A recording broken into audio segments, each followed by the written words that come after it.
Hello everybody, I want to introduce you to an assignment that's part of the 4-credit requirement for the course. If we go back to the home page here for a second, and to the class schedule and due dates, which is where all the assignments are listed, I've added 2 links, and one is to the personal editing checklist, and the other one is to the editing assignment, which is Understanding Rhetorical Theory revision. The Understanding Rhetorical Theory assignment is the one you just finished for Monday. And I went through and gave some comments and your grades for that assignment. And now I've added a compilation of the notes that I put on your individual drafts and compiled the most important editing ideas that I want you to think about for this assignment. When we click on the personal editing checklist, you'll go to this document, and you should have received a copy of this. And check to make sure that it's the version that has the little check boxes and not numbers. If you don't have the one that has check boxes, you can click on this editing checklist up here, and it should take you to a copy that you can then use. Okay. So basically, it asks you to look through that initial draft of your assignment and to make a few revisions. These are revisions that will really serve you well throughout the rest of the semester because they're some of the most common problems that I see in student writing, and especially in this last batch of your assignments. So it's tailored to some of the issues that I've seen just recently in your work. So first of all, I have a list of a few professional style issues. This is for your writing style. And the first one is to look for vague pronouns. This is just is a matter of doing a word search, Control F, and finding instances of the word this in your draft. Do a search for lowercase t and uppercase t in case you start some sentences with the word this. And the word this should always be followed by a noun, so it's clear what this refers back to in the previous sentence. If you don't have a noun after the word this, or if you say this is important, now I don't know what part of the last sentence you're referring to. But if you say this problem is important, now I know you're talking about the problem that you referenced in the previous sentence. So that's the idea there.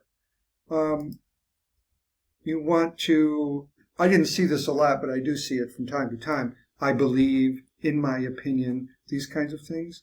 You really want to replace those with a stronger claim.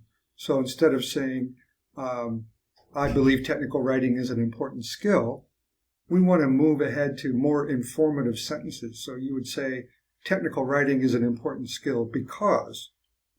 So you can do another search through your draft, and if you say, I believe, or I think, or something like that, you can replace those phrases with more interesting, more stronger claims and make your writing more informative and interesting.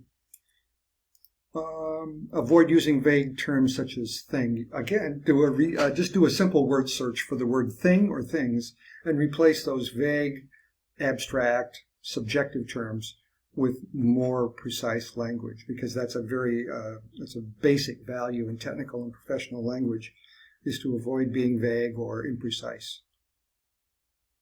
Finally, in that section, do not use etc. As a substitute for specifics. You'll do a search for etc. and get rid of that, and here I've given you an example of what to do instead. So instead of saying check your pockets for pens, keys, etc., you want to be more expansive and say, check your pockets for items that could set off the alarm, such as pens, keys, and anything else made of metal. So now you've explained what you mean by etc. Okay, here are a few formatting ideas to keep in mind as you look at your work, not only for this assignment, but for subsequent assignments. Unlike some of your other academic writing, you want to align your paragraphs for this course to the left and not indent that first paragraph line. That's for essays and whatnot, but for technical and professional writing, we tend to use single spacing and extra space after paragraphs, and no indenting. Avoid underlining. We don't want to see any underlining in your headings or anywhere else. That's really a holdover from the typewriter days when people used to go back and then tap the underline key. Now we have italics and bold, and these are much more standard practices, so don't do that. Don't do the underlining. But first, anytime you use an abbreviation or an acronym, make sure you spell it out the first time and then include the abbreviation in the parentheses after that first use. Otherwise, people won't know what you're talking about. Do not include headings, colons after the headings. I see that this website has some colons after the headings, and I didn't create the website. And when I have time, I'll go back and delete those. But it's just clutter. And you see it all the time, but it's not professional practice to use colons after headings. There's a lot of good uses for colons, but that's not one of them. Finally, add a running header with page numbers to all your assignments. That way I know whose work it is. If you can imagine in a workplace, if a document were to be downloaded and printed out and then shuffled in with a bunch of other documents from the same printer, and if it doesn't have a running header with your name and assignment name and your section number and the page number, who knows whose it is. So I know it's really easy to upload docs without putting your names on them, but let's get out of that habit because it's bad practice and it can cause confusion. Even if it seems perfectly clear in context online where I can see your name is, up on the screen somewhere in a frame or something, keep in mind that these documents get printed out and used or they get forwarded, and if your name isn't on them, then we lose valuable information.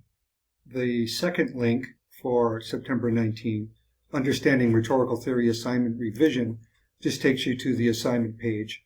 That is, I've pasted the exact same assignment as you did for yesterday, and then just added this note to revise the assignment based on your checklist, and then you can upload it to this page, and that way we know we have the original assignment version, and then your revision is here in this separate assignment page. So please be in touch with questions anytime, and I look forward to seeing your revisions.